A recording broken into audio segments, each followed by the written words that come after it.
दोस्तों आदाब। आज के हालात पर एक छोटा सा तज़किरा। ऐसी की तैसी इस दुनिया की, मचा रखी है जिसने तबाही हर सू। ऐसी की तैसी इस दुनिया की, मचा रखी है जिसने तबाही हर सू।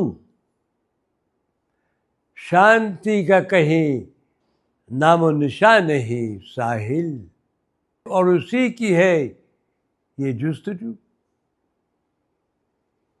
शांति, अमन, चैन, सुकून, इसकी जुस्तजू, इसकी तलाश, और उसके लिए झगड़े, फितने, लड़ाइयाँ, ताकि हम शांति कहीं ला सकें। सोचिए,